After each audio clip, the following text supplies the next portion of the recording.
मैं तो फिर भी हिम्मत, मतलब मैं आप लोगों की दाद देता हूँ कि आप लोग अकेले होके इतना हिम्मत करके कोर्ट कचहरी का चक्कर लगाते हो। मैं सही बता रहा हूँ, मुझे सिर्फ एक बात की हिम्मत है कि मैं इतने बड़े ग्रुप के साथ हूँ तो मैं कोर्ट कचहरी से लड़ सकता हूँ। अकेले न्याय के लिए कोर्ट कचहरी से लड़ना मतलब बहुत बड़ा संघर्ष मैं महसूस करता हूँ कि लोअर कोर्ट लेवल पे यही हालत है। और एक बुरी बात है, अगर आपका लोअर कोर्ट में मामला बिगड़ गया, मैं कई बार कहता हूँ ब्रह्मा जी भी आपकी मदद नहीं कर सकते हैं, सुप्रीम कोर्ट तो छोड़ दीजिए। तो वही बात है कि ये जो न्याय तंत्र है उसकी हालत ये है। कोई और बोलना चाहता है? किसी की हिम्मत नहीं पड़ रही है वो बताए जरा पहले। कोई ऐसा तो नहीं है जिसकी हिम्मत नहीं पड़ रही है अब इतना सुनने के बाद, क्योंकि ये अपनी ही बात है, अपने लिए बोलना बहुत जरूरी है। और देखते हैं एक नहीं, दो नहीं, तीन नहीं, चार नहीं, 10 लोगों के साथ सेम बात हो रही है, इसका मतलब है कुछ प्रॉब्लम बाहर है, हम में नहीं है, समाज में कुछ प्रॉब्लम है, तब जाके कहीं कॉन्फिडेंस आता है। इतना कॉन्फिडेंस टूट जाता है, ये साइकोलॉजिस्ट भी बोलते हैं, जो एक्सपर्ट्स होते हैं, जो काउंसलिंग करते हैं, जो इस बारे में विशेषज्ञ, वो भी ये बात बताते हैं कि सबसे बड़ा बात ये हो जाती है कि अपना आत्मविश्वास टूट जाता है, इस हद तक टूट जाता है कि लगता है कि नहीं नहीं, ये अगर किसी और के साथ नहीं हुआ है, सिर्फ मेरे ही साथ हुआ है, तो सिर्फ मेरी ही कोई गलती होगी। और फिर और जो रोल है वो समाज के लोग अदा कर देते हैं। अच्छा, आप में से प्लीज एक बात बताइएगा, कितने लोगों से किसी ने सवाल नहीं पूछा कि इन्हीं की गलती रही होगी? कितने लोगों पे आरोप नहीं लगा कि इन्हीं की कोई गलती रही होगी? मतलब ये आरोप लगता है ना समाज की तरफ पहले कि गलती तो इसी की रही होगी। कौन सा ऐसा व्यक्ति जिसका नहीं हुआ है आरोप लगा? मैं ये जानना चाहता हूँ, वो हाथ खड़ा करे जिसको ये नहीं फेस करना पड़ा हो। आपको नहीं फेस करना पड़ा कभी? किसी ने ये नहीं बोला कि आप ही गलती थी, आपको तो बहुत फेस करना पड़ा है, उल्टा समझ नहीं है शायद। तो ऐसा कोई भी नहीं है जिसको ये ना बताया गया ये तुम्हारी ही गलती है। तो वो एक वजह है, प्लस इस तरह के कोई किसी और व्यक्ति से ना मिलना समाज में, मतलब इस तरह का माहौल, तो क्या होता है खुद में कॉन्फिडेंस टूट जाता है। तो जो आपने कहा अनीशा, मैं समझ पाता हूँ कि मैं बहुत लोगों से बात कर चुका हूँ कि ऐसा ही लगता है। फिर हिम्मत आती है कि अरे इतने सारे लोग हैं। कई लड़कियों ने मुझे ऐसे बोला, शायद सुनने में अजीब लगे, लेकिन किसी ने बोला कि भाई मेरी एक आंख सुरक्षित है, कई लोगों की दोनों आंखें नहीं है, उनको देख के हिम्मत आई। जो सच्चाई है जो उन्होंने बोला। तो टीम में ऐसा ही है कि सच में दूसरे का दर्द देख के अपना दर्द कम लगता है, दूसरे को, दूसरे के चैलेंजेस से पता चलता है कि सामाजिक समस्या है, और धीरे धीरे करके। अच्छा, कितने लोग ऐसे हैं जो पहले बताते थे कि मेरे साथ ये स्टोव से जल गया है, हादसा हो गया है, ऐसा बहुत। ये एक वक्त है ना जो, हाँ, क्योंकि एक वक्त है, ये एक्सेप्टेंस ही नहीं थी कि हम एसिड अटैक सर्वाइवर है बोल सके, क्योंकि बोलेंगे तो लोग सवाल करेंगे कि तुम्हें।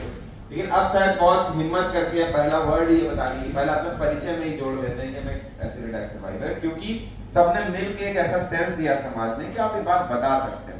तो ये एक बदलाव आया, जो मैं वही बोल रहा था कि 10 साल में भले ही कुछ ना बदलाव, लेकिन फिर भी बहुत कुछ बदला है। उनमें से एक चीज है। अब कोई और अपनी स्टोरी शेयर करना चाहता है? सीमा 22 कितनी साल की हो गई आपसे? 25 साल की हो गई है, बहुत अच्छा। मेरी एज में मैं 2-3 साल पीछे चल रहा हूँ लग रहा है। ठीक है, ये वाला माइक इस्तेमाल करेंगे या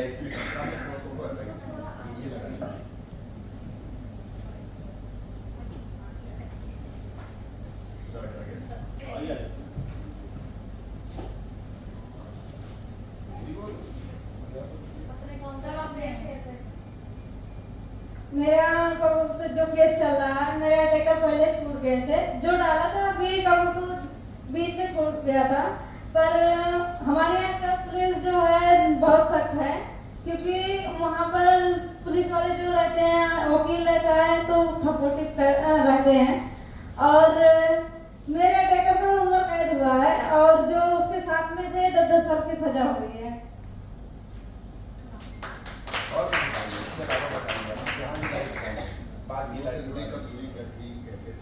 मैं 2018 में जुड़ी थी, और अभी 3 साल हुए मुझे काम कर रही है। कहते में मैं सेफ हूँ,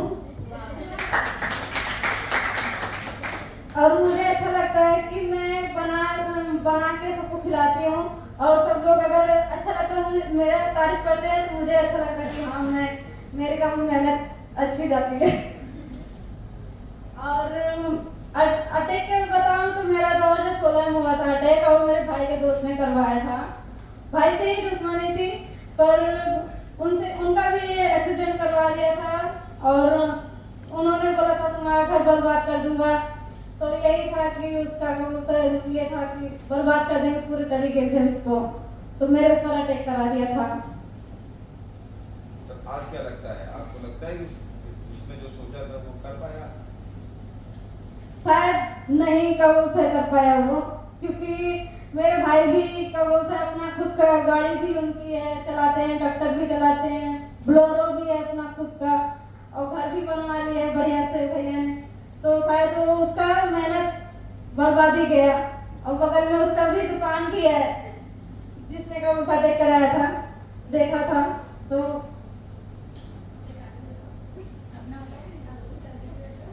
जनता की डिमांड है। अपना बताओ, अपने आप में क्या मतलब आप लाए हो?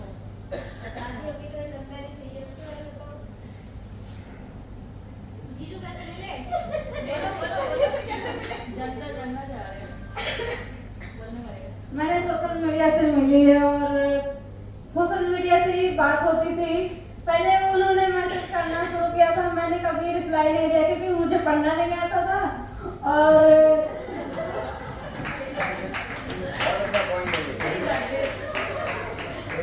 वो कब 3 साल 4 साल तक मैसेज करते गए, फिर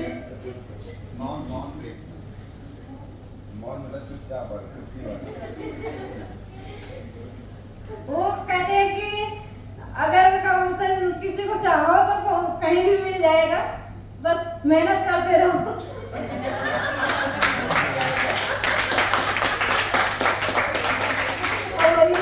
वही उन्होंने मेहनत किया, आज भी मिल गई उनको।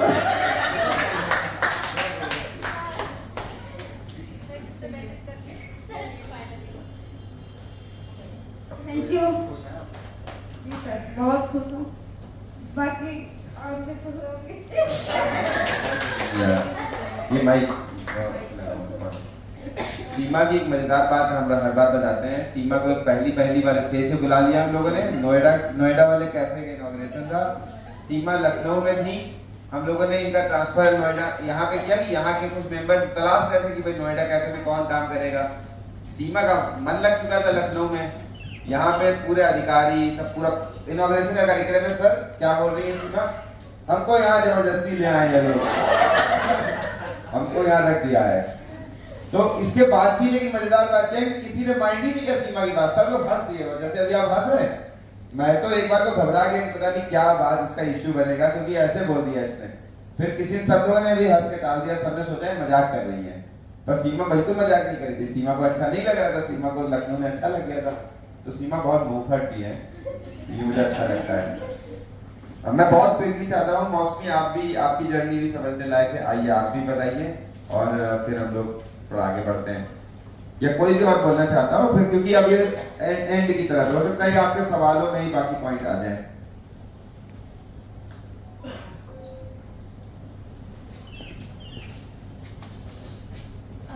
मेरा नाम मौसमी और मैं वेस्ट बंगाल से हूँ। मैं ऐसी डाटा सर्वाइवर नहीं हूँ, मैं बर्न सर्वाइवर हूँ। और एक्सीडेंटली जैसे खाना बना रही थी तो मेरा स्टोव ब्लास्ट हो गया था।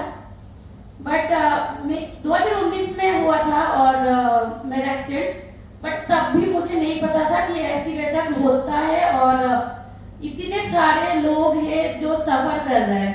जैसे सर ने बोला वेस्ट बंगाल में सबसे ज्यादा ऐसी अटैक होता है, बट मुझे नहीं पता था क्योंकि अवेयरनेस है ही नहीं और किसी को नहीं पता कितना स्ट्रगल करते हैं और कितने लोगों के ऊपर ऐसी अटैक होती है। तो जब मेरा एक्सीडेंट हुआ मैं आरजीकर हॉस्पिटल में एडमिट थी 5 महीने तक और मुझे नहीं पता था मैं कैसे दिख रही हूँ और मैं मतलब मेरा स्ट्रगल चल रहा था, फिजिकली मेरा प्रॉब्लम चल रहा था। बट असली प्रॉब्लम तो जब मैं घर आई उसके बाद शुरू हुआ, क्योंकि सोसाइटी आपको एक साइड कर देते हैं और मैं मैरिड थी, मेरा हस्बैंड ने मुझे छोड़ के ऑलरेडी शादी कर चुका था जब तक मैं हॉस्पिटल में थी और मुझे नहीं पता था। तो वो तो अलग बात है, बट सोसाइटी ने कितना मतलब डिमोटिवेट किया मुझे, मेरे पेरेंट्स को और रिलेटिव्स जो है उन्होंने भी साथ छोड़ दिया क्योंकि उनको लगा कि शायद फाइनेंशियली बहुत कंडीशन खराब है और पैसे की मतलब जरूरत है तो हमसे मांग लेंगे। तो बहुत ज़्यादा स्ट्रगल मैंने किया और मैं भी बहुत ज़्यादा फाइनेंशियली कंडीशन में गुजर रही थी, क्योंकि कमाने वाले बस मेरा पापा ही थे और मुझे देखने वाले भी वही थे, क्योंकि मेरा भाई नहीं है। तो जैसे कि मैंने 12th तक पढ़ाई किया, तो थोड़ा बहुत एजुकेशन मेरे अंदर था और मुझे पता था कि शायद ऐसा कोई एनजीओ है जिन्होंने हेल्प करते हैं ट्रीटमेंट में और जॉब वगैरह। तो 2019 में हुआ तो कोविड आ गया उस टाइम और मेरा ट्रीटमेंट नहीं हो पाया और हॉस्पिटल से भी हम क्वारंटाइन करके घर आए, क्योंकि हमारे पास पैसा नहीं थे कि हॉस्पिटल में ट्रीटमेंट वगैरह कराने का। तो मैं ढूंढ रही थी ऐसा कोई एनजीओ, कोलकाता में बहुत ढूंढा बट नहीं मिला। फाइनली लकीली मुझे, मैं लकीली बोलूंगी, मेरे लिए लकी था वो, लकीली मुझे सिरोज दिखा था और वो भी सोशल मीडिया पे, फेसबुक में। मतलब सोशल मीडिया बहुत पावरफुल है। मुझे उस दिन पता चला, मुझे लगता था ऐसे ही सोशल मीडिया खराब होती है और अच्छा भी होती है, तो यूज करने के ऊपर डिपेंड करते हैं। तो मुझे सिरोज मिला और मुझे बहुत खुशी, मतलब मेरा एक्सीडेंट हुआ था 2019 में और 2020 में मैंने देखा था और सबसे एक साल में सबसे खुशी उस दिन मुझे मिला, क्योंकि मैं अपने तरह इंसान देखा मुझे, कि मुझे लगता था मैं अकेला हूँ और मैं 2 साल से घर बंद हूँ, जया ने बोला था और उसमें भी बात करूंगी। तो मुझे लगा कि नहीं, मैं तो नहीं हूँ, मेरी तरह और भी लड़कियां हैं और इतना खुश है। और मैं सिरोज के बारे में पता चला और फिर मैंने जाना और यूट्यूब में देखा, सबके बारे में स्टोरी जाना। तो मुझे छाव के बारे में नहीं पता था, सब जानने के बाद मुझे पता चला। और उस टाइम छपाक मूवी भी आ रहा था, तो आलोक सर के बारे में मैंने मूवी से देखा था, बट मैं बहुत घबराती थी क्योंकि मेरे पास सपोर्ट नहीं था किसी का। पेरेंट्स तो साथ थे बट सपोर्ट एक चाहिए होती है ना, आपके पीछे रहते हैं कोई तो आपको हिम्मत मिलता है। मुझे तो देख के, लड़कियों को देख के हिम्मत मिला था, बट एक सपोर्ट चाहिए था कि मैं कुछ कर पाऊँ। जो मेरे ऊपर एक्सीडेंट हुआ और सबने साथ छोड़ दिया, बट मुझे कुछ करना था। मैं सोसाइटी नहीं बदल सकती थी बट मैं अपने आप को बदल सकती थी, बट उसके लिए भी एक सपोर्ट चाहिए। तो मैंने आलोक सर को इसमें किया। मुझे लगा शायद सेलिब्रिटी, मतलब उस टाइम मैं देख रही थी मूवी बना तो सेलिब्रिटी शायद रिप्लाई नहीं करेंगे, बट उन्होंने उसी दिन रिप्लाई किया। बट मेरे साथ चैलेंज यही था, मुझे हिंदी नहीं आती थी उस टाइम, तो मैं बंगाली में एक्सप्लेन करना बहुत मुश्किल था। तो मैंने अपना सारी चीजें उनको बताया और बहुत जल्दी मेरा बात हुआ, इंटरव्यू हुआ। और सबसे ज्यादा मेरे लिए जरूरी था मेरा ट्रीटमेंट, क्योंकि मेरा कंडीशन बहुत खराब था। पुरानी फोटो और अभी का देखेंगे तो पता चलेगा, मेरा आंखें ओपन था, गर्दन चौड़ा हुआ था। और मैं 2021 में नोएडा आई थी। इसमें भी मेरा सोसाइटी ने बोला था कि शायद जा रहे हो ट्रस्ट करके किडनी विडनी निकाल लेंगे, क्योंकि फ्रॉड बहुत होती है। तो मैंने बोला कि कोई नहीं, वैसे जिंदगी ऐसे जी रही हूँ, उससे अच्छा मतलब कुछ खराब हो या अच्छा हो। तो मेरा पहला कदम था, मैं नोएडा आई थी 2021 में और उसके बाद मेरा इंटरव्यू हुआ, उसके बाद मेरा ट्रीटमेंट स्टार्ट हुआ 2021 में ही। और तब हम चेन्नई जाते थे। तो ट्रीटमेंट के बाद पहला मतलब मेरा क्या था, मैं सर को परेशान करती थी बहुत ज्यादा कि सर मेरा ट्रीटमेंट करा दो और मेरा जॉब के लिए कुछ हुआ। तो फाइनली 2021 अक्टूबर में मेरा 3 साल हुआ है छाव के साथ। तो मैं आई थी और मेरे लिए सबसे जीत उसी दिन था जिस दिन मेरा ट्रेन का सफर था। और मैंने सोचा था उस दिन मैं चैन की नींद सोऊंगी। 2 साल से जो मैंने इतना स्ट्रगल किया, फाइनली मैं अपना जो सपना था सिरोज में काम करने का, सबके साथ मिलने, उस दिन पूरा हो रहा था। तो 3 साल हो गया, मैंने बहुत कुछ सीखा है। पहला तो मेरे लिए चैलेंजिंग था, अलग सोसाइटी था, मैं उस बंगाल से थी, बहुत छोटी सी गाँव से। आशीष सर गए होंगे, अंशु भी गए, तो बहुत मतलब साधारण घर से मैं बिलोंग करती थी, मतलब लोअर क्लास घर से। मतलब तो मेरे लिए था कि मैं इतना कॉन्फिडेंटली इतने लोगों के सामने बात कर रही हूँ, वो भी हिंदी में। तो ये सबसे जरूरी मेरे लिए था कि मेरे अंदर कॉन्फिडेंस लाना। और मैंने ये चीज सीखा घर से ही, क्योंकि जब मैंने सिरोज की लड़कियों को देखा था, उसके बाद से जया ने बोला था कि मैं दुपट्टा घूंघट हटा के चलती थी, क्योंकि मैंने लड़कियों को देखा था कि वो लोग इतने अच्छे से ओपनली जी रहे हैं। और मैंने अपने घर से भी लड़ा। मेरा मम्मी ने बोला मत निकालो, लोग खराब बोलेंगे। मैंने बोला कोई बात नहीं है, वैसे भी जिंदगी का मतलब कहाँ है, कुछ है ही नहीं। और मैंने उस टाइम मेरा अपना फोटो, अभी का फोटो डाला था फेसबुक में। इसमें भी बहुत लड़ाई हुआ घर में, बट ठीक है, अभी मैं सक्सेस हूँ। उस दिन मैंने किया था, कदम लिया था, तो आज मैं इतने लोगों के सामने अपने एक्सपीरियंस शेयर कर पा रही हूँ। और मेरी तरह और भी लड़कियां हैं जिन लोगों के पास सोशल मीडिया नहीं है, जिन तक हम पहुंच नहीं पाते, अभी हम पहुंच रहे हैं। जहाँ से भी खबर आती है हमारे रीच आउट टीम जाते हैं, और अभी कोलकाता में भी गए थे। तो हिम्मत करना बहुत जरूरी है, और इन 3 सालों में मैंने बहुत कुछ सीखा है। मैंने अभी लास्ट ईयर ही नेल आर्ट का ट्रेनिंग लिया था, और मैं आगे का मेरा जो फ्यूचर है, मैं एक नेल टेक्नीशियन बनना चाह रही हूँ, और उसी ड्रीम को मैं पूरा करने जा रही हूँ। तो थैंक यू सो मच।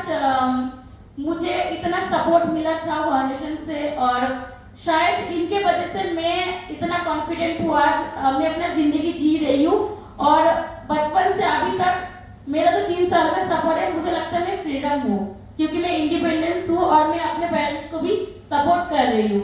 तो मुझे महसूस होती है कि मैं एक लड़की हूँ, बट मैं किरदार निभा रही हूँ लड़का जैसा। Thank you so much. बहुत अच्छा।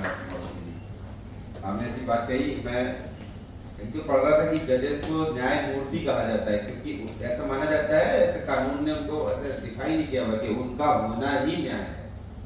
तो मैं तो कहना चाहूंगा कि आप सभी शीरोज का इस तरह होना ही न्याय है समाज में, क्योंकि जैसे आपने बताया ना कि आपने एक दूसरे को देख के हिम्मत पैदा, कभी कभी अपने को लेकर सुन के लगता भी होगा ना कि अरे मैंने क्या खास किया है।